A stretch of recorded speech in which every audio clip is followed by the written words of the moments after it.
Աճուրդի տանը հանճարեղ կոմպոզիտորի անձնական իրերի վաճառքի ժամանակ գնորդներից մեկը հին դաշնամուրի ներսում գտավ մի ծրար։ Դա ոչ թե անտիպ նոտաներ էին, այլ Թերեզա Օհանյանի վերջին խոստովանությունը։ Մինչ ողջ Խորհրդային Միությունը հիանում էր նրանց իդեալական միությամբ, Թերեզան տասնամյակներ շարունակ լռության պատնեշ էր կառուցում։ Ինչու՞։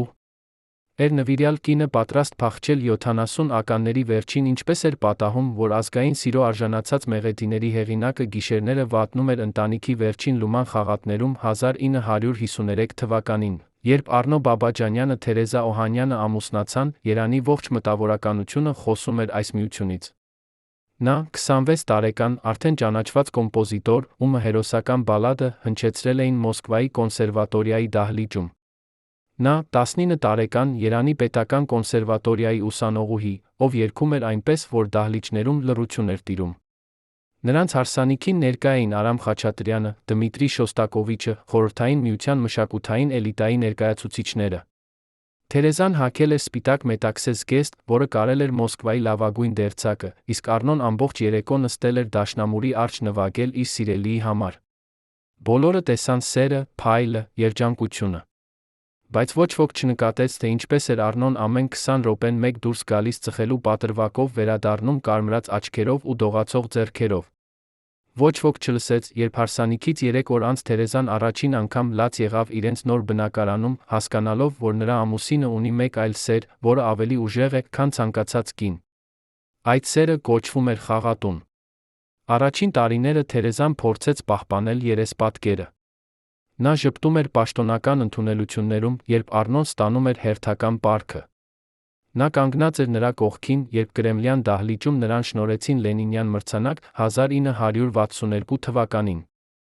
Նա լռում էր, երբ գիշերները նա չէր վերադառնում տուն, իսկ առավոտյան նրա ծոցից ընկնում էին խաղաքարտեր դատարկ օղու շշեր։ Բայց ամենաանտանելին այն էր, որ Առնոն իրականում տաղանդավոր էր, հանճարեղորեն տաղանդավոր։ Նրա էլեգիան հնչում էր ռադիոյով ամեն առավոտ։ Նրա նոկտյուրնը նվագում էին Փարիզից մինչ Նյու Յորք։ Եվ ամեն անգամ, երբ Թերեզան լսում էր այդ երաժշտությունը, նա հիշում էր այն մարդուն, ում սիրահարվել էր, նուրբ, խոցելի, երազող։ Բայց տանը նա տեսնում էր մեկ ուրիշին, մարդու, ով կարող էր գոռալ նրա վրա առանց պատճառի, ով կարող էր նետել ամբողջ ամսվա վարձատրությունը խաղաքարտերի սեղանին, ով կարող էր անհետանալ 3 օր վերադառնալ, չբացատրելով, թե որտեղ է եղել։ 1965 թվականին ծնվեց նրանց դուստրը, Արմինեն։ Թերեզան հույս ուներ, որ երեխան կփոխի ամեն ինչ։ Առաջին ամիսները իսկապես այդպես էլ եղավ։ Առնոն նստում էր մանկական մահճակալի մոտ, երգում էր իր դստեր համար։ Նա գրեց ննջիկ ցիկլը 6 փոքրիկ կտոր դաշնամուրի համար, որոնք հետագայում դարձան դասական։ Բայց երբ Արմինեն դարձավ 6 ամսական, Առնոն սկսեց կրկին անհետանալ գիշերները։ Թերեզան գիտեր, թե որտեղ է նա։ Մոսկվայի Արբատի մոտ կար մի ստորգետնյա ակումբ, որտեղ հավաքվում էին արվեստագետներ, դիվանագետներ, բարձրաստիճան պաշտոնյաներ, խաղալու պոկեր 21։ Այնտեղ խաղում էին ոչ թե ռուբլիներով, այլ արտարժույթով, դոլարներով, մարկներով, որոնք ստանում էին արտասահմանյան գործուղումներից։ Մի գիշեր Առնոն կորցրեց $3000 գումար, որը հավասար էր նրա 2 տարվա պաշտոնական եկամտին։ Երբ Թերեզան իմացավ, նա առաջին անգամ սպառնաց կհեռանա։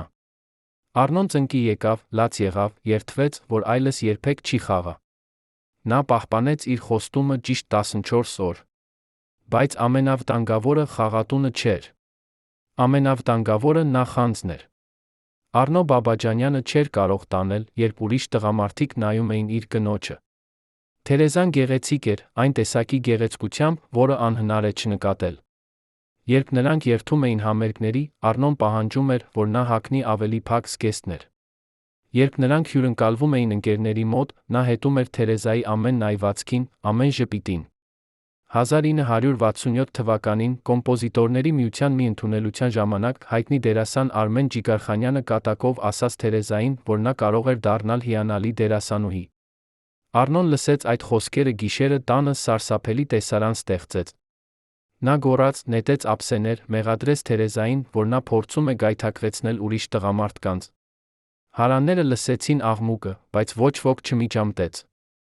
Խորհրդային Միությունում ընտանեկան խնդիրները համարվում էին անձնական գործ։ Առավոտյան Թերեզան ծածկեց կապտուկները հիմքով գնաց կոնսերվատորիա, դասավանդելու։ Ուսանողները նկատեցին, որ նրա ձեռքերը դողում են, երբ նա բացում է նոտաները, բայց ոչ ոք չհարցրեց ինչու։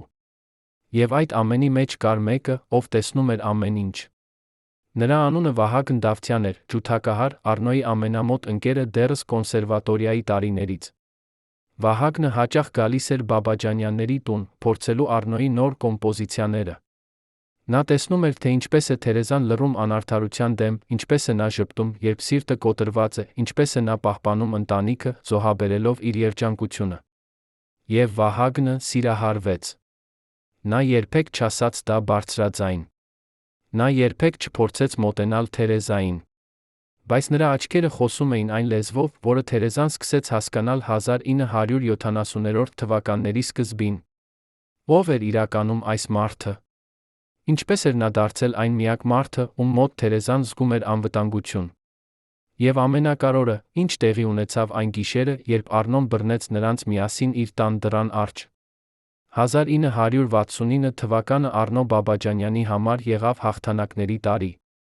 Նրա հերոսական բալադը նվագեցին Լենինգրադի ֆիլհարմոնիայում, Եվգենի Մրավինսկու ղեկավարությամբ։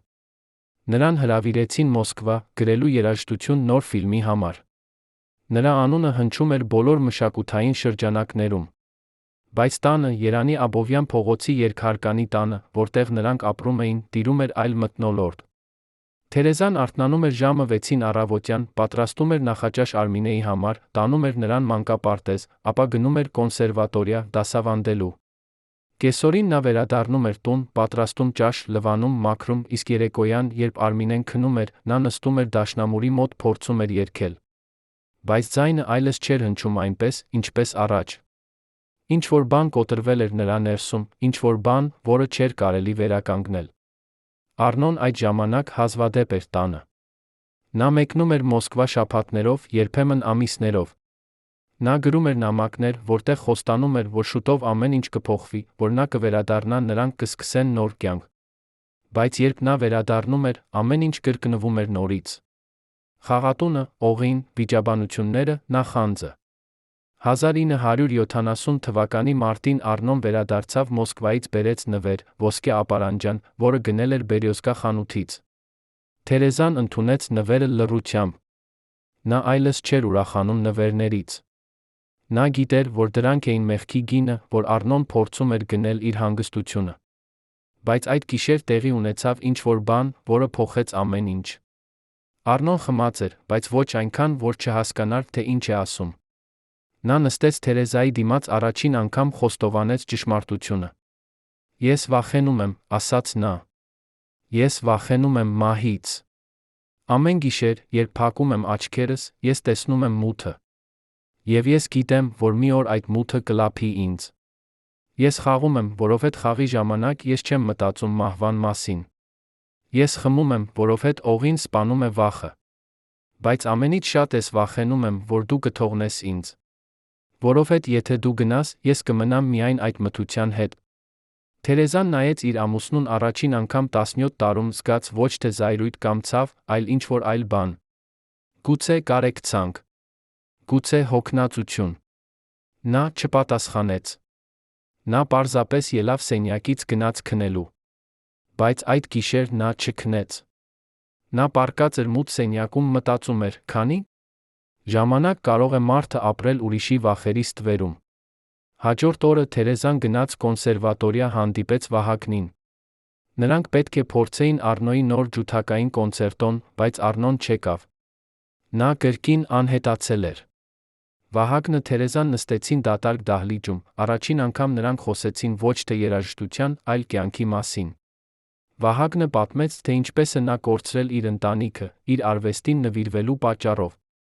Թերեզան պատմեց, թե ինչպես է նա կորցրել իր երազանքները, ուրիշի երազանքները փրկելու փորձի մեջ։ Եվ այդ պահին, երբ նրանց աչքերը հանդիպեցին, երկուսն էլ հասկացան, որ ինչ-որ բան սկսվում է, ինչ-որ բան վտանգավոր, անխուսափելի։ Վահագնը չդիպավ Թերեզային։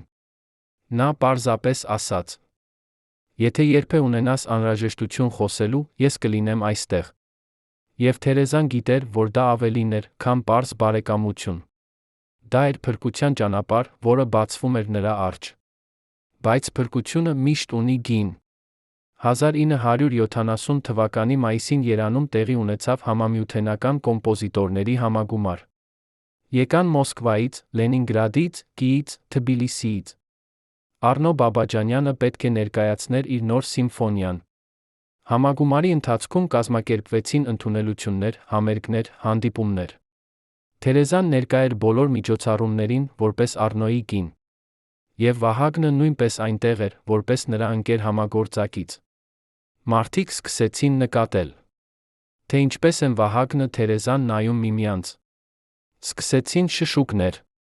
Խորհրդային Միության մշակութային էլիտայում շշուկները տարածվում էին ավելի արագ, քան հրդեհը Չոր անտառում։ Եվ մի օր այդ շշուկները հասան Առնո Բաբաջանյանի ականջին։ Ինչ տեղի ունեցավ հետո, դարձավ լեգենդ։ Ըստ մի տարբերակի Առնոն բռնեց Վահագնին Թերեզային միասին կոնսերվատորիայի գրադարանում սարսափելի տեսարան ստեղծեց։ Ըստ մեկ այլ տարբերակի, նա պարզապես տեսավ նրանց, խոսելիս դահլիճի անկյունում, հասկացավ ամեն ինչ նրանց աչքերից։ Բայց ճշմարտությունը, որը Թերեզան գրեց իր գաղտնի տետրում, ավելի ցնցող էր։ Առնոն իրականում գիտեր ամեն ինչ ամիսներ առաջվանից։ Նա հետել էր Թերեզային։ Նա վարձել էր մարդու, ով լուսանկարում էր նրանց հանդիպումները։ Եվ այդ գիշերը համագումարի փակման ընդունելության ժամանակ, երբ բոլորը խմում էին շամպայն շնորհավորում էին միմյանց, Առնոն մոտեցավ Վահագնին լուր ձեռքով մատնեց դեպի դուրս։ Նրանք ելան պատշգամբ։ Ոչ ոք չգիտի, թե ինչ խոսեցին նրանք այնտեղ։ Բայց երբ Վահագնը վերադարձավ, նրա դեմքը սպիտակ էր, ինչպես թուղթը։ Եվ հաջորդ օրը նա հեռացավ Երանից ընդմիշտ։ Ոնց սպառնաց Առնոն։ Ինչ ասաց նա, որ ստիպեց Վահագնին հրաժարվել իր սիրուց, իր ընկերությունից, իր ապագայից Հայաստանում։ Եվ ամենակարևորը, արդյոք Թերեզան իսկապես ուզում էր փախչել նրա հետ, թե՞ դա էր միայն Առնոյի հիվանդ երակայության արգասիկ։ Վահագնի հեռանալուց հետո Թերեզայի կյանքում ինչ-որ բան մարեց։ Նա շարունակեց դասավանդել, շարունակեց խնամել Արմինեին, շարունակեց ժպտալ պաշտոնական միջոցառումներում։ Բայց նրա աչքերում այլևս չկար կյանք։ Մարդիկ, ովքեր ճանաչում էին նրան, ասում էին, որ Թերեզան դարձել է ուրվական։ Նա կարող էր նստել ժամերով պատուհանի մոտ նայել դեպի փողոց, ոչինչ չտեսնելով։ Նա կարող էր սկսել երգել հանկարծ կանգ առնել կեսին, կարծես մոռանալով խոսքերը։ Առնոն փորձեց վերադարձնել նրան կյանքին։ Նա դադարեցրեց խաղատուն գնալը։ Նա դադարեցրեց խմելը։ Նա նույնիսկ սկսեց ավելի շատ ժամանակ անցկացնել տանը։ Բայց Թերեզան նայում էր նրան այնպես, կարծես նա լիներ օտար մարդ։ 1970 թվականի աշնանը Առնոն ստացավ առաջարկ, գրել երաժշտություն նոր բալետի համար Բոլշոյ թատրոնի համար։ Դա էր նրա կարիերայի ամենամեծ առաջարկը։ Բայց նա մերժեց։ Նա ասաց, որ չի կարող թողնել ընտանիքը։ Մարդիկ զարմացան։ Խորհրդային Միությունում ոչ ոք չէր մերժում Բոլշոյի առաջարկը։ Բայց Առնոն վախենում էր։ Նա վախենում էր, որ եթե մեկնի Մոսկվա, Թերեզան կօգտագործի այդ ժամանակը հեռանալու համար։ Նա վախենում էր, որ Վահագնը կվերադառնա։ Նա վախենում էր, որ կորցնի միակ բանը, որը դեռ կապում էր նրան կյանքի հետ։ Եվ այդ վախը վերածվեց ամբարտավանության։ Նա սկսեց վերահսկել Թերեզայի ամեն քայլը։ Նա պահանջեց, որ նա դադարեցնի դասավանդելը կոնսերվատորիայում։ Նա պահանջեց, որ նա չհանդիպի ընկերուհիների հետ առանց իր թույլտվության։ Նա նույնիսկ սկսեց կարդալ նրա նամակները։ Թերեզան դիմադրեց։ Առաջին անգամ 17 տարում նա ասաց ոչ։ Նա ասաց, որ եթե Առնոն շարունակի այդպես վարվել, նա իսկապես կհեռանա։ Եվ այդ գիշեր Առնոն արեց ինչ-որ բան, որը Թերեզան երբեք չներեց նրան։ Նա ծնկի եկավ նրա առջ սկսեց լալ։ Նա լաց էր լինում ոչ թե որպես տղամարդ, այլ որպես երեխա, անօգնական, խոցելի, կորած։ Նա ասաց, որ առանց նրա ինքը ոչինչ է, որ նա չի կարող ապրել առանց նրա, որ եթե նա գնա, ինքը կմեռնի։ Եվ Թերեզան, տեսնելով այդ տեսարանը, հասկացավ ամենասարսափելի ճշմարտությունը՝ նա չէր կարող հեռանալ։ Ոչ այն պատճառով, որ սիրում էր Առնոյին, այլ այն պատճառով, որ նա չէր կարող կրել մեղքի բեռը, եթե ինչ-որ բան պատահեր նրան։ 1971 թվականին Առնո Բաբաջանյանը վերադարձավ խաղատուն։ Այս անգամ նա խաղում էր ավելի մեծ գումարներով։ Նա կորցրեց նրանց բնակարանի փաստաթղթերը մի խաղում։ Թերեզան իմացավ դա միայն երբ տուն եկան երկու տղամարդիկ, պահանջելով, որ նրանք տեղափոխվեն մեկ ամսվա ընթացքում։ Առնոյի ընկերներից մեկը, հարուստ բիզնեսմեն, փրկեց իրավիճակը, վճարելով պարտքը։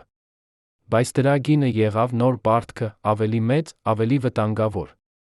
Թերեզան հասկացավ, որ նրանք ընկնում են անդունդ, որտեղից ելք չկա։ Նա սկսեց գաղտնի խնայել փող։ Նա վաճառեց իր ոսկյա զարդերը։ Նա վերցրեց լրացուցիչ աշխատանք, անձնական դասեր տալով։ Նա պատրաստվում էր այն օրվան, երբ կստիպվի փախչել, վերցնելով Արմինեին։ Բայց փախուստը պահանջում է ոչ միայն փող, այլ քաջություն։ Եվ Թերեզան այլս չգիտեր, թե արդյոք ունի այդ քաջությունը։ Նա հիշում էր Վահագնին, նրա նուրբ ձեռքերը, նրա հանգիստ ձայնը, նրա աչքերը, որոնք նայում էին նրան այնպես, կարծես նա լիներ ամենաթանկարժեք բանը աշխարհում։ Նա հիշում էր նրանց վերջին հանդիպումը կոնսերվատորիայի դահլիճում, երբ Վահագնը ասաց. «Ես կսպասեմ քեզ, անկախ նրանից, թե որքան ժամանակ կպահանջվի»։ Բայց արդյոք նա դեռ սպասում էր։ Արդյոք նա դեռ հիշում էր նրան։ Թե նա շարունակել էր իր կյանքը, գտել էր մեկ ուրիշին, մոռացել էր այն կնոջը, ով չկարողացավ լինել բավականաչափ քաջ սիրելու համար։ 1972 թվականի ձմեռը եղավ ամենածանր։ Առնոն հիվանդացավ։ Բժիշկները ասացին, որ դա սրտի խնդիր է, բայց Թերեզան գիտեր, որ դա ավելին է։ Դա էր հոգու հիվանդություն, որը ծնվում է վախից, մեղքից, ստից։ Առնոն պառկած էր անկողնում, խոսում էր մահվան մասին։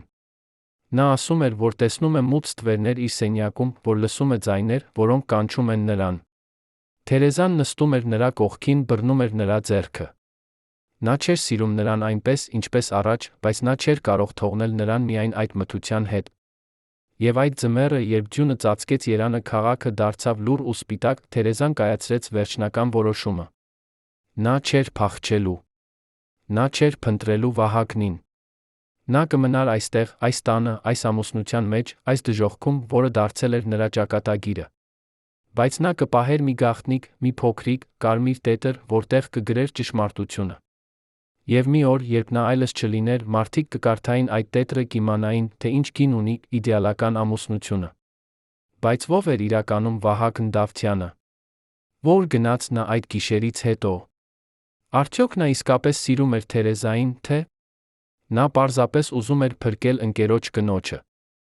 Եվ ամենակարևորը, ինչ ասաց Առնոն նրան այն գիշերը պատշգամբում, որ ստիպեց նրան հեռանալ ընդմիշտ։ Այս հարցերի պատասխանները թաքնված են Թերեզայի գաղտնի տետրում, այն տետրում, որը գտան նրա մահից հետո։ Բայց արդյոք մենք պատրաստ ենք իմանալու ամբողջ ճշմարտությունը։ Արդյոք մենք պատրաստ ենք տեսնելու, թե ինչպես է կոտրվում սերը, երբ այն բախվում է վախին, նախանձին մահվան ստվերին։ Երանի Կոմիտաս անվան կոնսերվատորիայի արխիվում, փոշոտ թղթապանակների մեջ, պահվում է մի փաստաթուղթ, որը երբեք չի հրապարակվել։ Դա 1972 թվականի փետրվարի 12-ին գրված հայտարարություն է, որտեղ Թերեզա Օհանյանը խնդրում է ազատել իրեն դասախոսի պաշտոնից, ընտանեկան հանգամանքների պատճառով։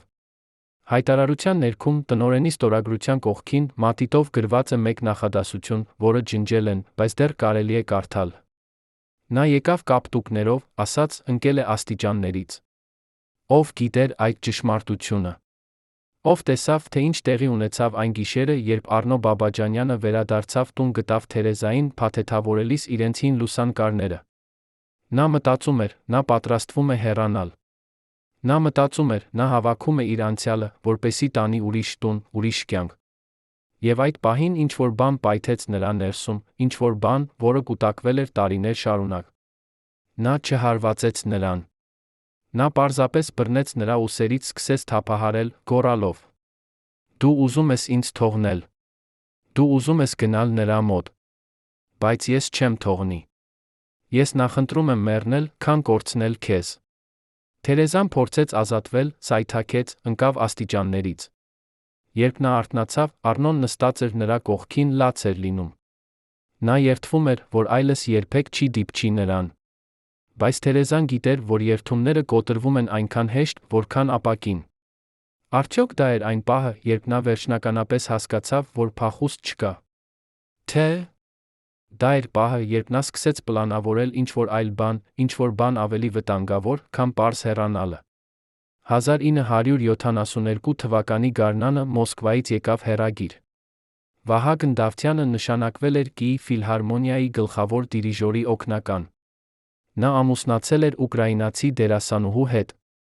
Նա սկսել էր նոր կյանք, հեռու Հայաստանից, հեռու անցյալից, հեռու այն կնոջից, ում չկարողացավ փրկել։ Երբ Թերեզան կարդաց այդ լուրը կոմպոզիտորների միության տեղեկագրում, նա նստած էր կոնսերվատորիայի գրադարանում։ Շուրջը լի էր ուսանողներով, ովքեր պատրաստվում էին քննություններին։ Նա կարդաց այդ տողերը մեկ անգամ, երկու անգամ, երեք անգամ։ Ապա նա ծալեց թերթը, դրեց պայուսակի մեջ, դուրս եկավ փողոց։ Ары ջայթում էր, ծառերը ծաղկում էին, մարդիկ քայլում էին ժպտում։ Բայց Թերեզան ոչինչ չէր տեսնում։ Նա քայլում էր, զգում էր, թե ինչպես է նրա ներսում մի դուռ փակվում, այն վերջին դուռը, որը տանում էր դեպի ազատություն։ Նա վերադարձավ տուն, մտավ իր սենյակը, նստեց գրասեղանի մոտ, առաջին անգամ բացեց այն կարմիր տետրը։ Նա գրեց. Այսօր ես իմացա, որ Վահագնը ամուսնացել է։ Ես պետք է ուրախ լինեի նրա համար։ Բայց ես զգում եմ միայն դատարկություն։ Կարծես ինչ-որ մեկը հանել է իմ սիրտը, դրել է քար։ Առնոն քնած է հարան սենյակում։ Նա չգիտի, որ ես գիտեմ։ Նա չգիտի, որ ես զգում եմ։ Նա երբեք չի իմանա, թե ինչ կորցրի ես այսօր։ Բայց կյանքը շարունակվում էր։ Արմինեն մեծանում էր, խելացի, գեղեցիկ աղջիկ, ով ժառանգել էր հոր տաղանդը։ Մոր դեմքը։ Նա սովորում էր դաշնամուր նվագել, երբ նրա մատները դիպչում էին ստեղներին, Թերեզան փակում էր աչքերը, հիշում էր այն ժամանակները, երբ ինքը երգում էր, երիտասարդ, երազող, լի հույսերով։ Առնոն փորձում էր լինել ավելի լավ հայր։ Նա տանում էր Արմինեին զբոսանքների, գնում էր նրա հետ կինո, սովորեցնում էր նրան նոտաներ կարդալ։ Բայց երեխան զգում էր լարվածությունը։ Նա տեսնում էր, թե ինչպես է մայրը լռում ընթրիքի ժամանակ, ինչպես է հայրը խմում ավելի ու ավելի շատ, ինչպես են նրանք քնում առանձին սենյակներում։ Մի օր, երբ Արմինեն 10 տարեկան էր, նա հարցրեց մորը. «Մամ, դու սիրում ես հորը»։ Թերեզան նայեց դստեր աչքերին, չկարողացավ ստել։ Նա ասաց. «Ես սիրում էի նրան։ Շատ ժամանակ առաջ։ Բայց սերը երբեմն մեռնում է, նույնիսկ եթե մարդիկ շարունակում են ապրել միասին»։ Արմինեն հասկացավ ավելին, քան մայրը կարծում էր։ Եվ այդ օրվանից նա սկսեց երազել այն օրվա մասին, երբ մեծանա, կարողանա տանել մորը հեռու այդ տնից, այդ տղամարդուց, այդ ցավից։ 1973 թվականին Առնո Բաբաջանյանը ստացավ Խորհրդային Միության ժողովրդական արտիստի կոչում։ Դա էր ամենաբարձր պատիվը, որը կարող էր ստանալ արվեստագետը։ Պարգատրման արարողությունը տեղի ունեցավ Կրեմլում։ Թերեզան հագել էր մուգ կապույտ զգեստ, որը կարել էր հատուկ այդ միջոցառման համար։ Նա կանգնած էր Առնոյի կողքին, երբ նրան հանձնեցին մեդալը, դիպլոմը։ Նա ժպտաց լուսանկարիչների համար։ Նա ընդունեց շնորհավորանքները։ Բայց ներսում նա զգում էր միայն սառը դատարկություն։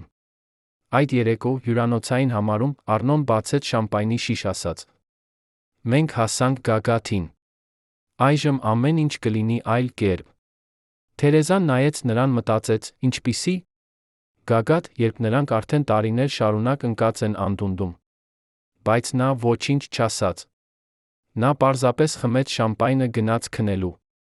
Եվ այդ գիշեր նա երազ տեսավ Վահագնի մասին։ Նրանք նստած էին կոնսերվատորիայի դահլիճում, Վահագնը նվագում էր ջութակ։ Երաժշտությունը այնքան գեղեցիկ էր, որ Թերեզան լաց էր լինում։ Երբ նա արթնացավ, բարձը թաց էր արցունքներից։ Բայց ամենավտանգավոր խաղերը խաղացվում էին ոչ թե Մոսկվայի հյուրանոցներում, այլ Երանի ստորգետնյա ակումբներում։ 1974 թվականին Առնոն ներքաշվեց նոր խաղի մեջ, ավելի վտանգավոր, քան պոկերը կամ 21-ը։ Դա էր քաղաքական խաղը։ Խորհրդային Միությունում, հատկապես Բրեժնի վերջին տարիներին, իշխանությունը պատկանում էր ոչ թե պաշտոնական կառույցներին, այլ ստվերային ցանցերին, մարդկանց, ովքեր վերահսկում էին փողի հոսքերը, ապրանքների բաշխումը, կարիերաների ճակատագիրները։ Առնոն, որպես հայտնի կոմպոզիտոր, ուներ մուտք այդ ցանցերի մեջ։ Նա ճանաչում էր նախարարների տեղակալներին, Կենտկոմի քարտուղարներին, ՀԳԳԲ-ի բարձրաստիճան սպաներին։ Եվ նրանք օգտագործում էին նրան։ Երբեմն նրան խնդրում էին կազմակերպել մասնավոր համերգ որևէ պաշտոնյայի համար։ Երբեմն նրան խնդրում էին խոսել որևէ արվեստագետի հետ, ով սխալ բաներ էր ասում։ Եվ Առնոն համաձայնվում էր, որովհետև դա նշանակում էր պաշտպանություն, հովանավորություն, հնարավորություն շարունակել ապրել այն կերպ, ինչպես ուզում էր։ Բայց ամեն ծառայություն ուներ գին։ Եվ այդ գինը վճարում էր Թերեզան։ 1975 թվականի հունվարին մի ցուրտ, ձնոտ երեկո տուն եկան 3 տղամարդիկ։ Նրանք հագած էին սպաճկոններ, խոսում էին ցածր ձայնով։ Առնոն ընդունեց նրանց իր աշխատասենյակում, փակեց դուռը։ Թերեզան, ով պատրաստում էր ճաշ խոհանոցում, լսեց նրանց խոսակցության կտորներ։ Նրանք խոսում էին փողի մասին, մեծ գումարների մասին, որոնք պետք էր լվացվեին արվեստի միջոցով։ Նրանք խոսում էին համերգների մասին, որոնք պետք է կազմակերպվեին արտասահմանում, որպես ծածկոց ապօրինի գործարքների համար։ Եվ նրանք խոսում էին Առնոյի մասին, որպես հարմար գործիքի։ Երբ նրանք հեռացան, Թերեզան մտավ աշխատասենյակ։ Առնոն նստած էր իր գրասեղանի մոտ, գլուխը բռնած ձեռքերի մեջ։ Նա ասաց. «Ես չունեմ ընտրություն։ Եթե ես մերժեմ, նրանք կկործանեն ինձ։ Նրանք կկործանեն քեզ։ Նրանք կկործանեն Արմինեին»։ Թերեզան նստեց նրա դիմաց առաջին անգամ տարիներ շարունակ զգաց ոչ թե զայրույթ, այլ վախ։ Ո՞վ էին այդ մարդիկ։ Ինչ էին նրանք ուզում Առնոյից։ Եվ ամենակարևորը, արդյոք նրանք կարող էին իսկապես վնասել նրանց ընտանիքին։ Պատասխանը եկավ ավելի արագ, քան Թերեզան սպասում էր։ 1975 թվականի մարտին կոնսերվատորիայի տնօրենը կանչեց Թերեզային իր գրասենյակ, ասաց, որ նրա պայմանագիրը չի երկարացվելու։ Պատճառը՝ կադրերի կրճատում։ Բայց Թերեզան գիտեր ճշմարտությունը։ Դա էր նախազգուշացում։ Դա էր ուղերձ Առնոյին, եթե չհամագործակցես, կորցնես ավելին։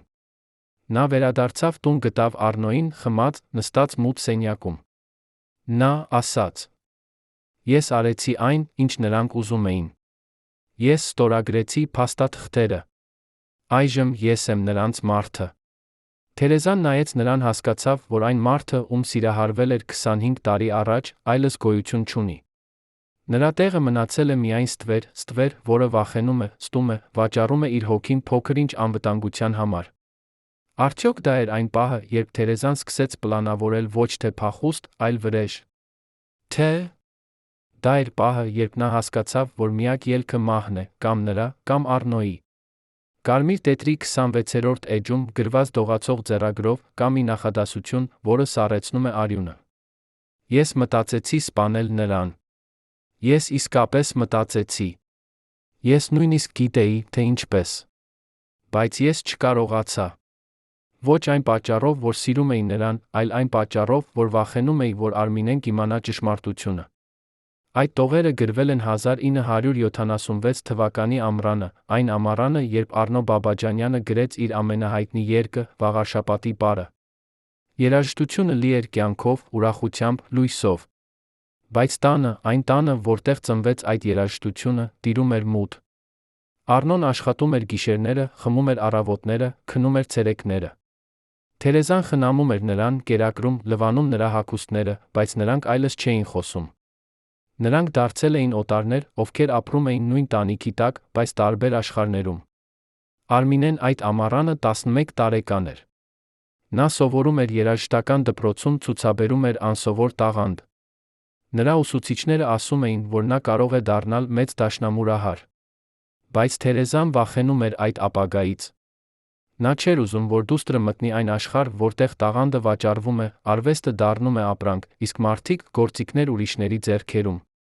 Նա ուզում էր, որ Արմինեն ուսումնասիրի բժշկություն կամ ճարտարագիտություն, ինչ-որ բան, որը կտա նրան անկախություն, ազատություն, հնարավորություն ապրել առանց վախի։ Բայց Արմինեն ժառանգել էր հոր կամքը։ Երբ նա նստում էր դաշնամուրի մոտ, նա մոռանում էր ամեն ինչ, ծնողների վիճաբանությունները, տան լարվածությունը, իր սեփական վախերը։ Նա նվագում էր, զգում էր ազատություն։ 1976 թվականի աշնանը Առնոյի առողջությունը սկսեց վատանալ։ Նա սկսեց գանգատվել կրծքավանդակի ցավերից, շնչառության դժվարություններից, գլխապտույտներից։ Բժիշկները ասացին, որ դա սրտի իշեմիա է, նրան պետք է հանգստանալ, դադարեցնել խմելը, խուսափել սթրեսից։ Բայց Առնոն չլսեց։ Նա շարունակեց աշխատել, շարունակեց խմել, շարունակեց խաղալ։ Նա ապրում էր այնպես, կարծես ամեն օր լիներ վերջինը։ Եվ Թերեզան նայում էր նրան մտածում, գուցե դա իսկապես վերջին օրերն են։ Գուցե շուտով այս ամենը կավարտվի։ Գուցե շուտով նա կազատվի։ Բայց ազատությունը միշտ գալիս է գնով։ Եվ այդ գինը երբեմն ավելի ծանր է, քան ստրկությունը։ 1977 թվականի ձմեռը Վահագն Դավթյանը վերադարձավ Երևան։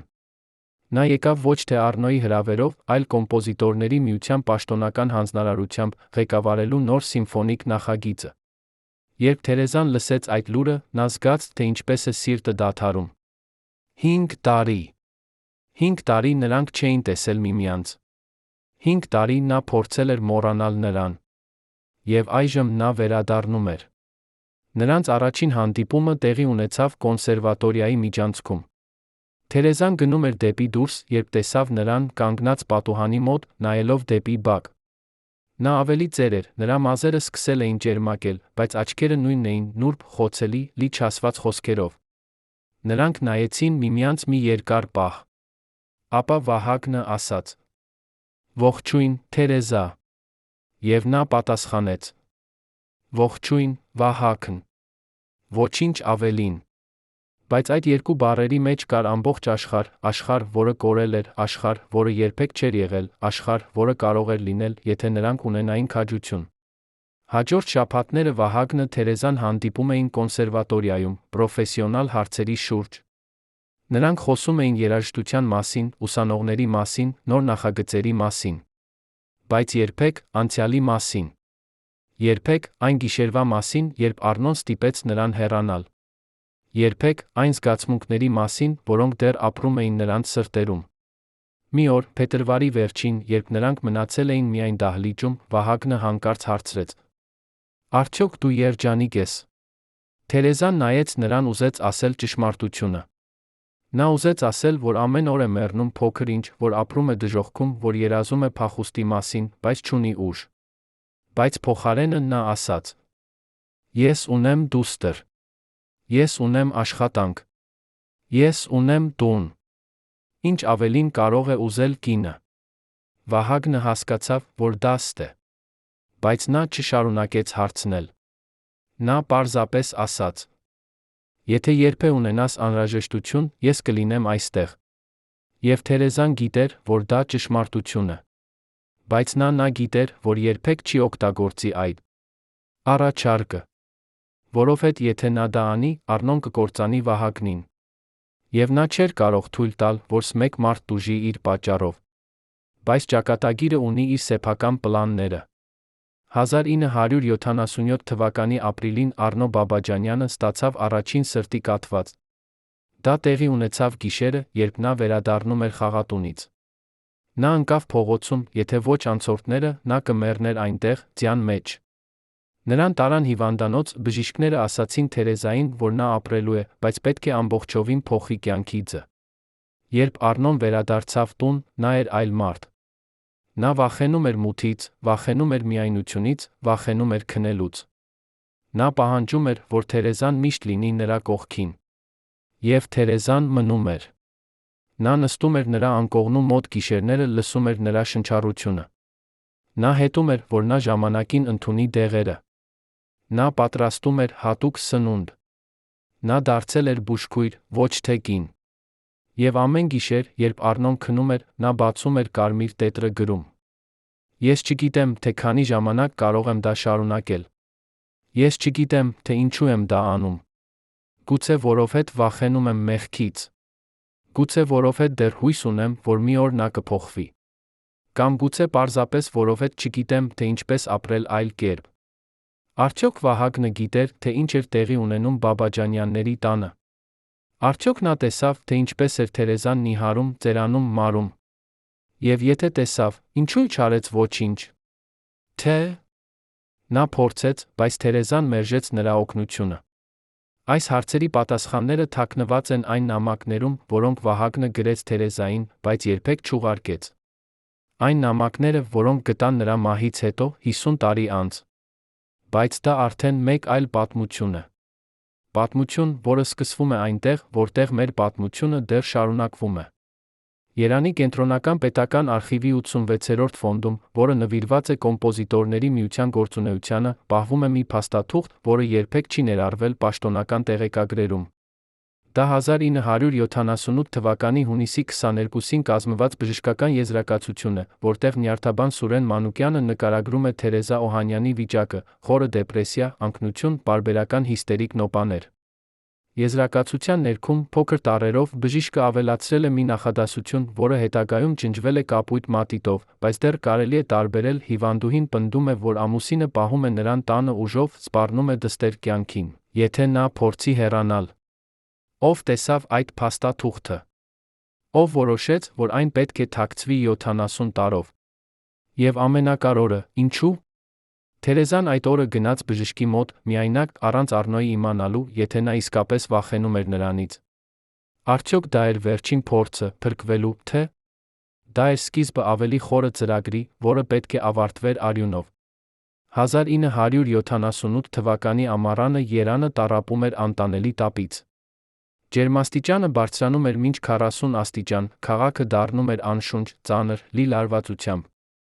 Բաբաջանյանների տանը օթորակիչ չկար, գիշերները դառնում էին տանջանք։ Առնոն, ում առողջությունը շարունակում էր վատանալ սրտի կաթվածից հետո, չէր կարող քնել տապից։ Նա պառկած էր անկողնում, մերկ կրծքով, քրտնած, շնչում էր ծանր, ամեն 20 րոպեն մեկ կանչում էր Թերեզային, ջուր բերելու, բարձը շրջելու, պատուհանը բացելու կամ փակելու։ Թերեզան չէր քնում շաբաթներ շարունակ։ Նա քայլում էր տնից դեպի խոհանոց, խոհանոցից դեպի ննջասենյակ, ննջասենյակից դեպի պատշգամբ, փորձելով շնչել թարմ օդ, բայց օդ չկար։ Կար միայն տապ, փոշի այն զգացումը, որ պատերը փակվում են նրա վրա, ավելի ու ավելի սեղմ, մինչ մի օր նա պարզապես կճզմվի կվերանա։ Արմինեն այդ ամառանը 12 տարեկան էր, սկսում էր հասկանալ ավելին, քան ծնողները կարծում էին։ Նա տեսնում էր, թե ինչպես է մայրը քայլում տանը, ինչպես ուրվական, աչքերը դատարկ, շարժումները մեխանիկական։ Նա լսում էր, թե ինչպես է հայրը գիշերները գոռում մոր վրա, մեղադրելով նրան, որ դեղերը ճիշտ չի տալիս, ճաշը շատ աղի է, սենյակը շատ տաք կամ շատ սառն է։ Եվ նա տեսնում էր, թե ինչպես է մայրը լռում, ընդունում բոլոր մեղադրանքները, ոչինչ չպատասխանում։ Մի օր Արմինեն մտավ խոհանոց, գտավ մորը, նստած հատակին, թիկունքը հենած պահարանին, աչքերը փակ։ Նա վախեցավ, որ մայրը մեռել է, բայց երբ մոտեցավ, տեսավ, որ նա պարզապես քնած է այնտեղ, հատակին, որովհետև այլս ուժ չուներ հասնելու մինչ անկողին։ Արմինեն նստեց մոր կողքին, սկսեց լալ, լուռ, որպեսզի հայրը չլսի։ Եվ այդ պահին նա որոշեց, որ երբ մեծանա, կտանի մորը հեռու այստեղից, հեռու այս տնից, հեռու այս տղամարդուց, ով սպանում էր նրան ամեն օր, փոքր ինչ, բայց անխուսափելիորեն։ Բայց փրկությունը երբեմն գալիս է այնտեղից, որտեղից չես սպասում։ 1978 թվականի օգոստոսի սկզբին Վահագն Դավթյանը ավարտեց իր նախագիծը Երանում պատրաստվում էր վերադառնալ Կի։ Նրա վերջին օրը քաղաքում պետք է լիներ օգոստոսի 5-ը։ Օգոստոսի 4-ին, երեկոյան ժամը 7-ին, նա ստացավ հեռախոսազանգ։ Զանգահարողը չներկայացավ, բայց ձայնը ճանաչելի էր։ Թերեզան խոսում էր շատ ցածր, գրեթե շշուկով։ Ես պետք է տեսնեմ քեզ։ Վերջին անգամ։ Խնդրում եմ։ Վահագնը տատանվեց միայն մի վայրկյան։ Նրանք պայմանավորվեցին հանդիպել կոնսերվատորիայի հին շենքում, որը ամռանը դատարկ էր։ Երբ Վահագնը հասավ, Թերեզան արդեն սպասում էր նրան դահլիճում, նստած վերջին շարքում, ձեռքերը ծալած գրկում։ Նա նիհարել էր այնքան, որ Վահագնը գրեթե չճանաչեց նրան։ Նրա դեմքը եղել էր սպիտակ, աչքերի տակ մուգ շրջանակներ, շրթունքները անգույն։ Երբ նա խոսեց, ձայնը հազիվ էր լսվում։ Ես չեմ կարող այլս։ Ես մեռնում եմ այնտեղ։ Ամեն օր ես զգում եմ, թե ինչպես է կյանքը դուրս գալիս ինձնից։ Բայց ես չեմ կարող հեռանալ։ Նա սպառնում է Արմինեին։ Նա ասում է, որ եթե ես գնամ, նա կվերցնի նրան, ես երբեք չեմ տեսնի նրան։ Վահագնը նստեց նրա կողքին, առաջին անգամ 6 տարում դիպավ նրա ձեռքին։ Ձեռքը սառն էր, ինչպես սառույց։ Նա ասաց. Եկ ինձ հետ։ Այժմ։ Այս րոպեին։ Վերցրու Արմինեին, մենք կհեռանանք։ Ես ունեմ բնակարան Գյում։ Ես ունեմ աշխատանք։ Ես կկարողանամ խնամել ձեզ երկուսիդ։ Թերեզան նայեց նրան, նրա աչքերում Վահագնը տեսավ ինչ-որ բան, որը սառեցրեց նրա արյունը։ Դա չէր հույս։ Դա էր հուսահատություն։ Նա ասաց. «Դու չես հասկանում։ Առնոն ունի կապեր։ Նա ճանաչում է մարդկանց ԿԳԲ-ում, ներքին գործերի նախարարությունում, դատախազությունում։ Եթե ես փախչեմ, նա կգտնի ինձ։ Եվ երբ գտնի, նա կկործանի ոչ միայն ինձ, այլ քեզ։ Նա կմեղադրի քեզ երեխայի առանգման մեջ։ Նա կդարձնի քեզ հանցագործ։ Եվ ես չեմ կարող թույլ տալ դա»։ Վահագնը ուզում էր ասել, որ նա չի վախենում, որ նա պատրաստ է ռիսկի գնալ, բայց Թերեզան դրեց մատը նրա շրթներին։ Նա ասաց. «Ես եկել եմ ոչ թե խնդրելու փրկություն։ Ես եկել եմ հրաժեշտ տալու։ Որովհետև ես գիտեմ, որ մենք երբեք չենք լինի միասին։ Ոչ այս կյանքում»։ Նրանք նստեցին այնտեղ, դատարկ դահլիճում, ձեռք ձեռքի մեջ, լռեցին։ Դրսում արը մայր էր, երեկոյան ստվերները սողում էին պատուհաններով ներս։ Վերջապես Վահագնը հարցրեց. «Ինչ կլինի քեզ հետ»։ Թերեզան ժպտաց, այնպիսի ժպիտով, որը ավելի ցավոտ էր, քան արցունքները։ Նա ասաց. «Ես կապրեմ։ Ես կշարունակեմ ապրել, որովհետև Արմինեն ինձ պետք է։ Եվ երբ նա մեծանա, երբ նա կկարողանա ինքնուրույն ապրել, ապա ես կտեսնեմ»։ Վահագնը հասկացավ, թե ինչ նշանակում է կտեսնեմ։ Նա ուզում էր աղաղակել, ուզում էր բռնել նրան չթողնել, ուզում էր փոխել ամբողջ աշխարհը, որպեսզի նա կարողանա ապրել։ Բայց փոխարենը նա պարզապես ասաց. «Ես կսիրեմ քեզ մինչ իմ վերջին շունչը։ Եվ եթե կա հետմահու կյանք, ես կգտնեմ քեզ այնտեղ»։ Թերեզան վեր կացավ, թեքվեց համբուրեց նրան ճակատին մի երկար, նուրբ համբույր, որը պետք է բավարար լիներ ամբողջ հավերժության համար։ Ապա նա դուրս եկավ դահլիճից, առանց նայելու ետ։ Եվ Վահագնը մնաց միայն նստած մութ սենյակում, զգաց, թե ինչպես է նրա սիրտը կոտրվում, լուռ, անդառնալիորեն։ Հաջորդ օրը Վահագն Դավթյանը հեռացավ Երանից։ Նա երբեք չվերադարձավ։ Նա շարունակեց իր կյանքը գյուղում, աշխատեց, ստեղծեց երաժշտություն, բայց նա երբեք չամուսնացավ կրկին։ Մարդիկ, ովքեր ճանաչում էին նրան, ասում էին, որ նա միշտ կրում էր մի փոքրիկ մեդալիոն, ոսկյա շղթայի վրա, բայց երբեք չբացում էր այն ուրիշների առջ։ Միայն նրա մահից հետո, երբ բացեցին մեդալիոնը, ներսում գտան մի փոքրիկ լուսանկար, երիտասարդ կին, մուգ մազերով, տխուր աչքերով։ Ետում մանրատառ գրված էր. Թերեզա, Երան, 1978։ Արդյոք Առնոն իմացավ այդ վերջին հանդիպման մասին։ Արդյոք նա հետեց Թերեզային այդ երեկո։ Եվ եթե իմացավ, ինչու չարեց ոչինչ։ Թե նա արեց, բայց մենք դեռ չգիտենք, ինչ։ 1979 թվականը եղավ փոփոխությունների տարի։ Խորհրդային Միությունում սկսվեցին նոր քաղաքական հոսանքներ, խոսվում էր բարեփոխումների մասին, մարդիկ սկսեցին հավատալ, որ գուցե ինչ-որ բան կարող է փոխվել։ Բայց Բաբաջանյանների տանը ոչինչ չփոխվեց։ Առնոն շարունակում էր հիվանդանալ։ Նրա սիրտը թուլանում էր ամեն ամիս, բժիշկները ասում էին, որ նա կարող է ապրել դեռ տարիներ, եթե խնամվի ճիշտ, կամ մեռնել վաղը, եթե ստանա հերթական սթրեսը։ Թերեզան դարձել էր նրա բուժքույրը, պահապանը, բանտապետը։ Նա տալիս էր դեղերը ժամանակին, պատրաստում էր դիետիկ սնունդ, չէր թողնում, որ նա խմի կամ ծխի։ Նա փրկում էր նրա կյանքը ամեն օր, բայց ինքը մեռնում էր ներսից։ Արմինեն այդ տարում 13 տարեկան էր, սկսեց տեսնել իր մորը այլ աչքերով։ Նա հասկացավ, որ այն կինը, ով խնամում էր հորը այնքան նվիրումով, իրականում ատում էր նրան։ Նա տեսավ դա մոր աչքերում, երբ հայրը քնած էր, մայրը նայում էր նրան այնպիսի հայացքով, որը սառեցնում էր արյունը։ Դա չէր սեր։ Դա չէր նույնիսկ կարեկցանք։ Դա էր ինչ-որ այլ բան, ինչ-որ բան մութ, վտանգավոր, որը Արմինեն չէր կարող անվանել, բայց զգում էր մաշկով։ Մի օր նա հարցրեց մորը. «Մամ, ինչու՞ չես թողնում հորը»։ Թերեզան նայեց դստեր աչքերին, տեսավ այնտեղ ոչ թե դատապարտում, այլ հասկացողություն։ Նա ասաց. «Որովհետև եթե ես գնամ, նա կմեռնի։ Եվ ես չեմ կարող կրել այդ մեղքը»։ Արմինեն ասաց. «Բայց դու մեռնում ես այստեղ»։ Եվ Թերեզան պատասխանեց. «Գիտեմ»։ 1979 թվականի աշնանը Առնոն ստացավ առաջարկ գրել երաժշտություն նոր օպերայի համար Երանի օպերայի բալետի թատրոնի համար։ Դա պետք է լիներ նրա կարիերայի գագաթնակետը, մեծ, հերոսական օպերա հայկական պատմական թեմայով։ Բայց Առնոն չէր կարող աշխատել։ Նրա ձեռքերը դողում էին դեղերից, նրա միտքը մշուշոտ էր թթվածնի պակասից, նրա ստեղծագործական էներգիան սպառվել էր տարիների խաղաղտնից, ալկոհոլից, վախից։ Նա նստում էր դաշնամուրի մոտ ժամերով փորձում էր գրել, բայց ստեղներից դուրս գալիս էին միայն անկապ հնչյուններ։ Նա զայրանում էր, հարվածում էր ձեռքերով դաշնամուրին, գոռում էր, լաց էր լինում։ Եվ Թերեզան նստում էր անկյունում նայում էր այդ տեսարանին, առանց զգացմունքի, առանց կարեկցանքի։ Նա նայում էր մտածում, սա է վերջը։ Սա է այն պահը, երբ հանճարը մեռնում է, մնում է միայն դատարկ թաղանթ, լի ցավով ատելությամբ։ 1980 թվականի ձմեռը Առնո Բաբաջանյանը ստացավ երկրորդ սրտի կաթված։ Այս անգամ ավելի ծանր։ Նրան տարան ինտենսիվ թերապիայի բաժանմունք, բժիշկները ասացին Թերեզային, որ նա կարող է չապրել։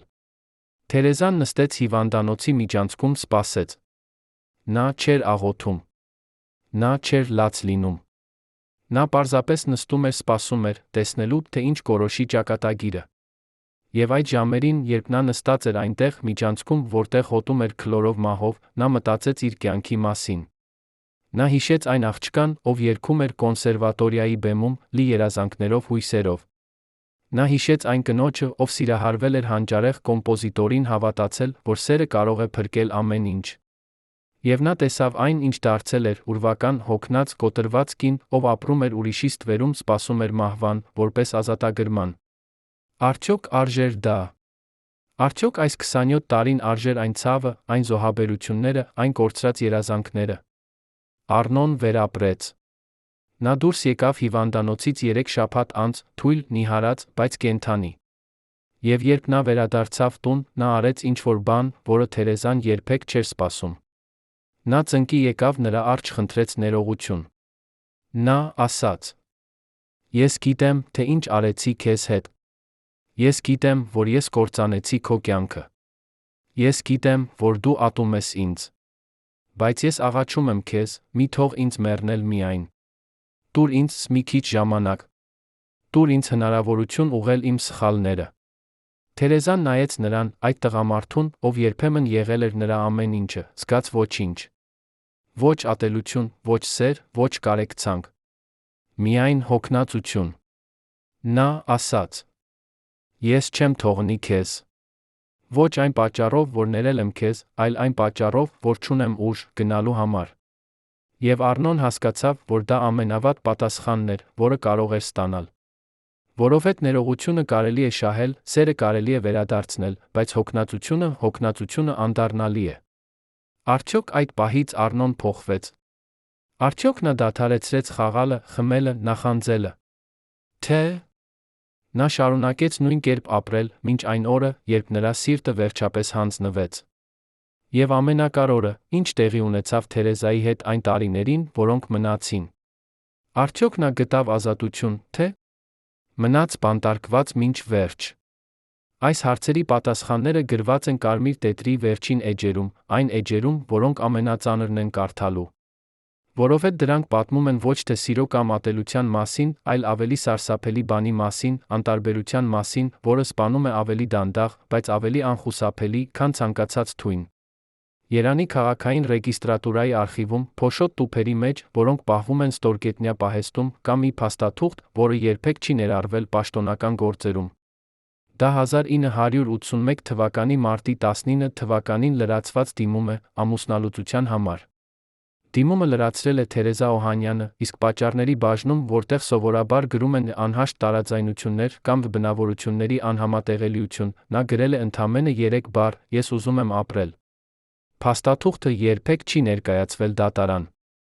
Երբ Թերեզան դուրս եկավ ռեգիստրատուրայից, դիմումը ծալված իր պայուսակում, նա քայլեց Աբովյան փողոցով դեպի տուն զգաց, թե ինչպես է յուրաքանչյուր քայլ դառնում ավելի ու ավելի ծանր։ Նա հասավ իրենց տան դռանը, կանգ առավ, նայեց վեր, դեպի պատուհանները, որտեղ Առնոն սպասում էր նրան, հասկացավ, նա չի կարող մտնել այնտեղ այդ թղթով։ Ոչ այն պատճառով, որ վախենում էր նրանից, այլ այն պատճառով, որ վախենում էր ինքն իրենից, այն բանից, ինչ կարող էր անել, եթե Առնոն կրկին սկսեր աղաչել, լալ, սպառնալ։ Նա հանեց դիմումը պայուսակից, պատռեց փոքր կտորների նետեց աղբամանը։ Ապա մտավ տուն ժպտաց Առնոյին, այնպես, ինչպես ժպտացել էր 28 տարի շարունակ։ Բայց ով տեսավ նրան այդ պահին փողոցում։ Ով նկատեց, թե ինչպես էր նրա ձեռքը դողում, երբ պատռում էր այդ թուղթը։ Եվ ամենակարևորը, արդյոք դա էր վերջին փորձը, փրկվելու, թե? Դա էր պահը, երբ Թերեզան վերջնականապես հանձնվեց իր ճակատագրին։ 1981 թվականի գարնանը Առնո Բաբաջանյանի առողջությունը կայունացվեց։ Բժիշկները զարմացած էին, նրա սիրտը, որը 2 կաթվածից հետո պետք է լիներ շատ թույլ, հանկարծ սկսեց աշխատել ավելի լավ։ Նա սկսեց քայլել, սկսեց ավելի շատ ուտել, նույնիսկ վերադարձավ դաշնամուրի մոտ։ Նա չէր կարող գրել երկար կոմպոզիցիաներ, բայց նա ստեղծեց մի քանի փոքրիկ կտորներ, նուրբ, տխուր մելոդիաներ, որոնք հնչում էին ինչպես հրաժեշտ։ Մարդիկ, ովքեր լսում էին այդ երաժշտությունը, ասում էին, որ Բաբաջանյանը գտել է նոր ոճ, ավելի հասուն, ավելի խորը։ Բայց Թերեզան, ով լսում էր այդ մելոդիաները ամեն երեկո, գիտեր ճշմարտությունը։ Դա չէր նոր ոճ։ Դա էր մահվան երաժշտություն, որը գրում է մարդը, երբ գիտի, որ ժամանակը սպառվում է։ Արմինեն այդ գարնանը 14 տարեկան էր սկսեց նվագել հանրային համերգներում։ Նրա առաջին մենահամերգը տեղի ունեցավ Կոմիտաս անվան կոնսերվատորիայի փոքր դահլիճում, ապրիլի 20-ին։ Դահլիճը լի էր մարդկանցով, ուսուցիչներ, ուսանողներ, ընկերներ, հարազատներ։ Առնոն նստած էր առաջին շարքում, հպարտ, ուղիղ, թե նրա դեմքը գունատ էր, իսկ շնչառությունը ծանր։ Թերեզան նստած էր նրա կողքին նայում էր դստեր վրա, այդ գեղեցիկ, տաղանդավոր աղջկա վրա, ով նվագում էր Շոպենի նոկտյուրն այնպիսի զգացմունքով, որ մարդիկ սկսեցին լաց լինել։ Եվ այդ պահին Թերեզան հասկացավ, ամեն ինչ արժեր դա։ Բոլոր այդ տարիները, բոլոր այդ տառապանքները, բոլոր այդ զոհաբերությունները արժեր այս մի պահը, երբ նրա դուստրը կանգնած էր բեմում ցույց էր տալիս աշխարհին, որ գեղեցկությունը կարող է ծնվել նույնիսկ ցավից։ Երբ համերգը ավարտվեց, Առնոն վեր կացավ, ծափահարելու, բայց հանկարծ բռնվեց կրծքից նստեց ետ։ Թերեզան իսկույն հասկացավ, սիրտը։ Նա կանչեց շտապ օգնություն, բայց մինչ շտապ օգնությունը հասավ, Առնոն արդեն գիտակցություն էր կորցրել։ Նրան տարան հիվանդանոց, այս անգամ բժիշկները ասացին Թերեզային ուղիղ, պատրաստվեք ամենավատին։ Առնոն մնաց ինտենսիվ թերապիայի բաժանմունքում 3 օր։ Նա գիտակցության մեջ էր, բայց չէր կարող խոսել։ Թերեզան նստում էր նրա կողքին, բռնում էր նրա ձեռքը։ Նրանք չխոսեցին։ Ինչ էր մնացել ասելու։ Բայց երրորդ գիշերը, երբ բուժքույրերը հեռացան, Առնոն հանկարծ բացեց աչքերը, նայեց Թերեզային։ Նրա աչքերը մաքուր էին, պարզ, առանց այն մշուշի, որը եղել էր տարիներ շարունակ։ Նա շարժեց շրթունքները, Թերեզան թեքվեց ավելի մոտ, լսելու համար։ Առնոն շշուկով ասաց. «Ներիր ինձ»։ Թերեզան նայեց նրա աչքերին, տեսավ այնտեղ ինչ-որ բան, որը երբեք չէր տեսել, իսկական զղջում։ Ոչ թե վախ մահվանից, ոչ թե ինքնագութություն, այլ իսկական, խորը զղջում այն ամենի համար, ինչ նա արել էր։ Եվ այդ պահին Թերեզան զգաց, թե ինչպես է նրա ներսում ինչ-որ բան փխրում, այն սառույցը, որը ծածկել էր նրա սիրտը 28 տարի շարունակ։ Նա ասաց. «Ես ներում եմ քեզ»։ Եվ նա իսկապես ներեց։ Ոչ այն պատճառով, որ Առնոն արժանի էր ներողության, այլ այն պատճառով, որ Թերեզան հասկացավ, առանց ներողության նա երբեք չի կարողանա ազատվել։ Առնո Բաբաջանյանը մահացավ 1981 թվականի ապրիլի 23-ին, առավոտյան ժամը 6-ին։ Նա հեռացավ խաղաղ, քնած, Թերեզայի ձեռքը բռնած։ Նրա վերջին խոսքերը եղան. «Շնորհակալ եմ, որ մնացիր»։ Թերեզան նստեց նրա կողքին դեռ երկար ժամանակ, նայելով նրա դեմքին, որը մահից հետո դարձել էր խաղաղ, գրեթե երիտասարդ։ Նա հիշեց այն երիտասարդ տղամարդուն, ում սիրահարվել էր 1952 թվականին, տաղանդավոր, կրքոտ, լի երազանքներով։ Նա հիշեց նրանց առաջին հանդիպումը, առաջին համբույրը, հարսանիքը։ Նա հիշեց լավ պահերը, այն հազվադեպ պահերը, երբ Առնոն եղել էր իսկապես ներկա, երբ նա սիրել էր նրան առանց վախի, առանց նախանձի։ Եվ նա հիշեց վատ պահերը, վիճաբանությունները, խաղատունը, կապտուկները, արցունքները։ Բոլոր այդ տարիները անցան նրա աչքերի առջ, ինչպես ֆիլմ, երբ ֆիլմը ավարտվեց, Թերեզան զգաց միայն հոգնածություն։ Նա վեր կացավ, համբուրեց Առնոյի ճակատը վերջին անգամ դուրս եկավ սենյակից։ Դրսում արը ծագում էր, նոր օր էր սկսվում, առաջին օրը նրա նոր կյանքում։ Առնո Բաբաջանյանի թաղումը եղավ 1981 թվականի ապրիլի 26-ին։ Եկան հարյուրավոր մարդիկ, կոմպոզիտորներ, երաժիշտներ, պաշտոնյաներ, երկրպագուներ։ Խոսեցին նրա տաղանդի մասին, նրա ներդրման մասին հայկական երաժշտության մեջ, նրա անմահ ստեղծագործությունների մասին։ Բայց ոչ ոք չխոսեց ճշմարտության մասին։ Ոչ ոք չասաց, թե ինչպիսի գնով եկավ այդ հանճարը։ Ոչ ոք չնշեց այն կնոջը, ով զոհաբերեց իր կյանքը, որպեսզի նա կարողանա ստեղծել։ Թերեզան կանգնած էր գերեզմանի մոտ, զգեստով, սվարագույրով, լսում էր բոլոր այդ խոսքերը, առանց արտահայտության։ Մարդիկ մոտենում էին նրան, սեղմում էին նրա ձեռքը, ասում էին ինչպիսի կորուստ, նա այնքան տաղանդավոր էր, դուք այնքան լավ էիք նրան խնամում։ Եվ Թերեզան պատասխանում էր, շնորհակալություն, այո, մեծ կորուստ է, ես արեցի այն, ինչ կարող էի։ Բայց ներսում նա զգում էր միայն դատարկություն։ Թաղումից հետո մարդիկ եկան նրանց տուն, ուղարկավորության համար։ Նրանք ուտեցին, խմեցին, պատմեցին պատմություններ Առնոյի մասին։ Նրանք մնացին մինչ ուշ գիշեր, երբ վերջապես հեռացան, Թերեզան մնաց միայն այդ տանը, առաջին անգամ 28 տարում։ Նա քայլեց սենյակից սենյակ, դիպչելով իրերին, որոնք պատկանել էին Առնոյին։ Նրա դաշնամուրը, նրա նոտաները, նրա լուսանկարները։ Ամեն ինչ դեռ այնտեղ էր, բայց նա այլս չկար։ Եվ Թերեզան զգաց ինչ-որ տարօրինակ զգացում, ոչ թե ցավ, ոչ թե թեթություն, այլ ինչ-որ բան միջինը։ Նա նստեց դաշնամուրի մոտ առաջին անգամ տարիներ շարունակ դիպավ ստեղներին։ Նա սկսեց երգել հին հայկական երգ, որը նրա մայրը երգում էր նրան, երբ նա փոքր էր։ Ձայնը դողում էր, բայց այն դեռ այնտեղ էր, թաքնված խորը ներսում, սպասելով, որ ազատվի։ Եվ երբ երգը ավարտվեց, Թերեզան լաց եղավ, առաջին անգամ Առնոյի մահից հետո։ Նա լաց էր լինում ոչ թե նրա համար, այլ իր համար, այն կնոջ համար, ով կորցրեց իր ձայնը, իր երազանքները, իր կյանքը։ Նա լաց էր լինում բոլոր այն տարիների համար, որոնք երբեք չեն վերադառնա։ Հաջորդ օրերին Թերեզան սկսեց կարգավորել Առնոյի գործերը։ Նա գտավ փաստաթղթեր, նամակներ, հին լուսանկարներ։ Նա գտավ նա պարտքերի ցուցակ, երկար ցուցակ, որը ցույց էր տալիս, որ Առնոն մինչ վերջ շարունակել էր խաղալ, վարկ վերցնել, ապրել այն կերպ, որը տանում էր դեպի կործանում։ Բայց նա գտավ նա մեկ այլ բան, փոքրիկ արկղ, որը թաքնված էր նրա աշխատասեղանի գաղտնի դարակում։ Արկղի ներսում կային նամակներ, որոնք Առնոն գրել էր Թերեզային տարիների ընթացքում, բայց երբեք չէր տվել նրան։ Թերեզան նստեց կարդաց այդ նամակները մեկը մյուսի հետից։ Դրանցում Առնոն խոստովանում էր իր վախերը, իր թուլությունները, իր սերը։ Նա գրում էր, թե ինչպես է ատում ինքն իրեն այն ամենի համար, ինչ անում է Թերեզային։ Նա գրում էր, թե ինչպես է ուզում փոխվել, բայց չի կարողանում։ Նա գրում էր, թե ինչպես է վախենում, որ մի օր Թերեզան կհեռանա, նա կմնա միայն իր դեմոնների հետ։ Եվ վերջին նամակում, որը գրված էր ընդամենը մի շաբաթ առաջ նրա մահից, նա գրել էր. Թերեզա, եթե դու կարդում ես սա, նշանակում է, ես այլս չկամ։ Եվ ես ուզում եմ, որ դու իմանաս, դու եղար միակ իսկական բանը իմ կյանքում։ Ամեն ինչ մյուսը, երաժշտությունը, փառքը, ճանաչումը եղան միայն ստվերներ։ Բայց դու եղար իսկական։ Եվ ես ներողություն եմ խնդրում, որ չկարողացա լինել այն մարդը, ում դու արժանի էիր։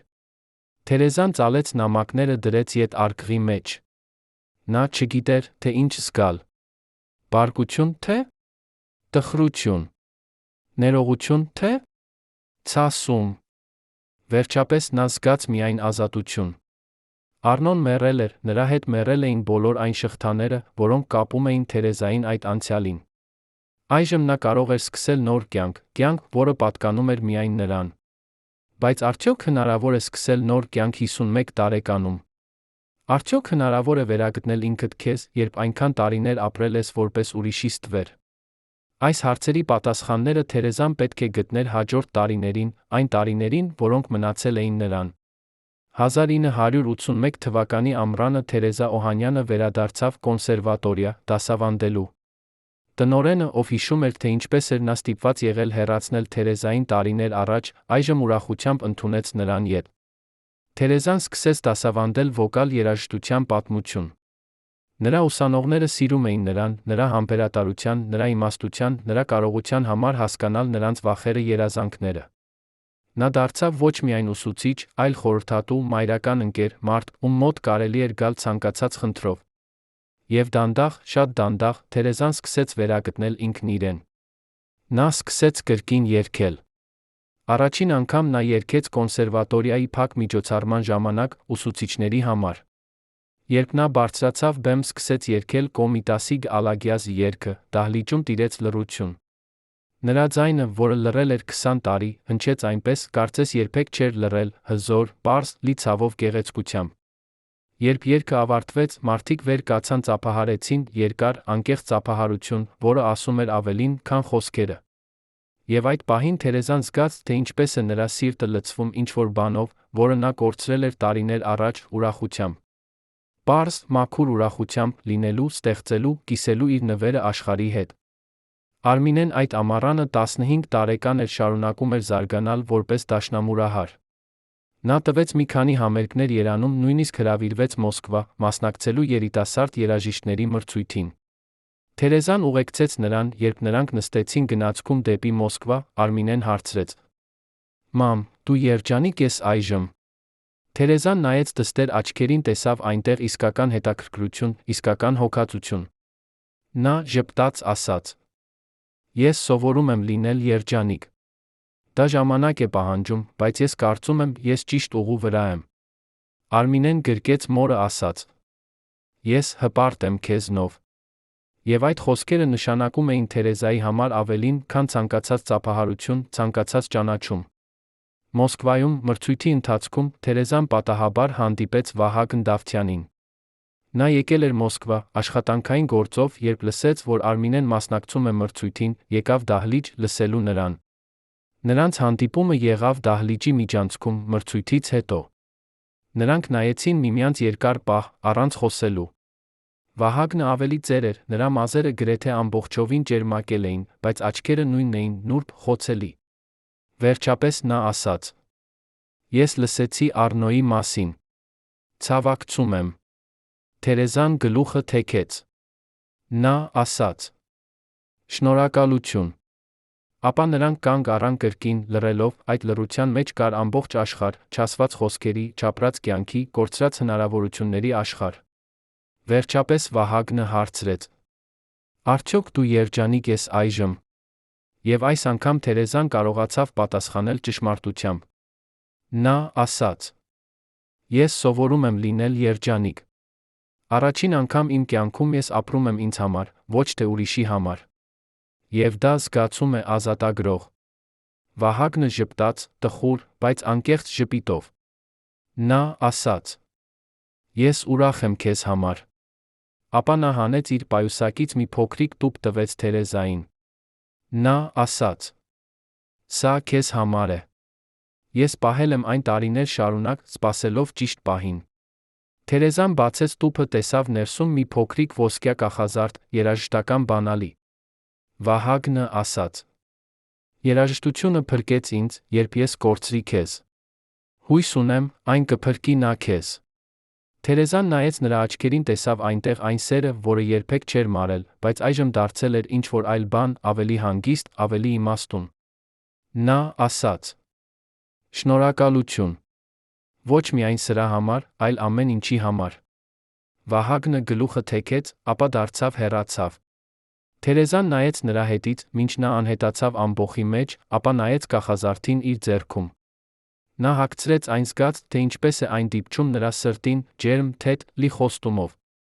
1985 թվականին, երբ Խորհրդային Միությունում սկսվեցին Գորբաչովի բարեփոխումները, Թերեզա Օհանյանը 55 տարեկան էր, վերջապես զգում էր, որ ապրում է իր կյանքը։ Նա դասավանդում էր կոնսերվատորիայում, տալիս էր մասնավոր դասեր, երգում էր եկեղեցական երգչախմբում։ Նա ուներ փոքրիկ բնակարան, որը վարձակալել էր Առնոյի մահից հետո, երբ վաճառեց նրանց հին տունը, վճարելու պարտքերը։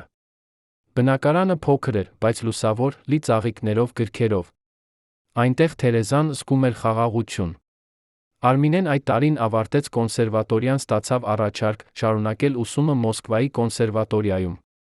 Թերեզան խրախուսեց նրան գնալ։ Նա գիտեր, որ դուստրը պետք է ապրի իր կյանքը, հետապնդի իր երազանքները։ Երբ Արմինեն մեկնեց Մոսկվա, Թերեզան մնաց միայն իր փոքրիկ բնակարանում։ Բայց նա չզգաց միայնություն։ Նա զգաց ազատություն։ Առաջին անգամ իր կյանքում նա կարող էր արթնանալ, երբ ուզում էր ուտել, ինչ ուզում էր անել, ինչ ուզում էր։ Նա կարող էր լինել ինքը, առանց վախի, առանց մեղքի, առանց պարտականության։ 1991 թվականին, երբ Խորհրդային Միությունը փլուզվեց, Հայաստանը դարձավ անկախ։ Դա էր նոր սկիզբ բոլորի համար։ Թերեզան, ով այդ ժամանակ 61 տարեկան էր, տեսավ այդ փոփոխությունները որպես խորհրդանիշ։ Ինչպես երկիրը ազատվեց հին շղթաներից, այնպես էլ նա ազատվել էր իր սեփական շղթաներից։ Նա շարունակեց դասավանդել, շարունակեց երգել, շարունակեց ապրել լի հարուստ կյանք, որը լցված էր ոչ թե փառքով կամ ճանաչմամբ, այլ ինչ-որ ավելի արժեքավորով, իմաստով։ 1998 թվականին Թերեզա Օհանյանը հիվանդացավ։ Բժիշկները ասացին, որ դա սրտի խնդիր է, նույն խնդիրը, որը սպանել էր Առնոյին։ Բայց Թերեզան չվախեցավ։ Նա ապրել էր երկար, լի կյանք։ Նա տեսել էր իր դստեր հաջողությունը, Արմինեն դարձել էր հայտնի դաշնամուրահար, ով համերգներ էր տալիս ամբողջ աշխարհում։ Նա տեսել էր իր երկրի ազատությունը։ Նա վերագրել էր իր ձայնը, իր ինքնությունը, իր արժանապատվությունը։ Ինչ ավելին կարող էր ուզել մարդը։ Նա մահացավ 1998 թվականի դեկտեմբերի 12-ին իր փոքրիկ բնակարանում, Արմինեի ձեռքը բռնած։ Նրա վերջին խոսքերը եղան. «Ես երջանիկ եմ»։ Եվ դա ճշմարտություն էր։ Նա մեռավ երջանիկ, ոչ այն պատճառով, որ ունեցել էր կատարյալ կյանք, այլ այն պատճառով, որ վերջապես գտել էր խաղաղություն։ Թերեզայի թաղումից հետո Արմինեն գտավ այն կարմիր տետրը, թաքնված մոր գրասեղանի դարակում։ Նա կարդաց այն մեկ գիշերում, լալով, ծիծաղելով, զայրանալով, հասկանալով։ Եվ երբ ավարտեց, նա հասկացավ, թե ինչու էր մայրը պահել այդ տետրը այնքան տարիներ։ Դա չէր վրեժխնդրություն։ Դա չէր նույնիսկ ճշմարտության փնտրտուք։ Դա էր վկայություն այն մասին, որ նույնիսկ ամենամութ ժամանակներում մարդը կարող է գտնել ուժ, շարունակելու, դիմակայելու, վերապրելու։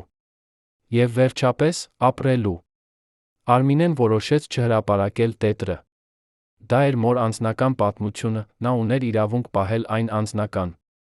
Բայց նա պահեց տետրը, որպես հիշատակ, որպես դաս, որպես հուշագիր այն մասին, թե ինչ գնով գալիս է սերը, երբ այն խառնվում է վախի, նախանձի իշխանության հետ։ Այսօր, երբ մարդիկ լսում են Առնո Բաբաջանյանի երաժշտությունը, նրանք լսում են հանճարի ձայնը։ Բայց շատ քչերը գիտեն, որ այդ հանճարի ետում կանգնած էր մի կին, ով զոհաբերեց ամեն ինչ, իր երազանքները, իր ձայնը, իր երջանկությունը։ Շատ քչերը գիտեն Թերեզա Օհանյանի պատմությունը, կնոջ, ով ապրեց դժոխքում, բայց գտավ ուժ վերածնվելու։ Եվ գուցե դա է ամենակարևոր դասը, անկախ նրանից, թե որքան խավար է ճանապարհը, միշտ կա լույս վերջում։ Միշտ կա հնարավորություն սկսել նորից։ Միշտ կա հույս։ Բարեկամներ, ինչպես եք վերաբերվում Առնո Բաբաջանյանին, Թերեզա Օհանյանին։ Արդյոք Առնոն զոհ էր իր սեփական դեմոնների, թե ինքը պատասխանատու էր իր արարքների համար։ Արդյոք Թերեզան պետք է հեռանար ավելի վաղ, թե նա արեց ճիշտ բանը, մնալով մինչ վերջ։ Գրեք ձեր կարծիքը մեկնաբանություններում, մեզ համար կարևոր է իմանալ, թե արդյոք նրանց հիշում են ձեր քաղաքում։ Դրեք լայք ճշմարտության համար, բաժանորդագրվեք մեր ալիքին, ավելի շատ պատմություններ լսելու համար, որոնք թաքնված են փառքի ետում։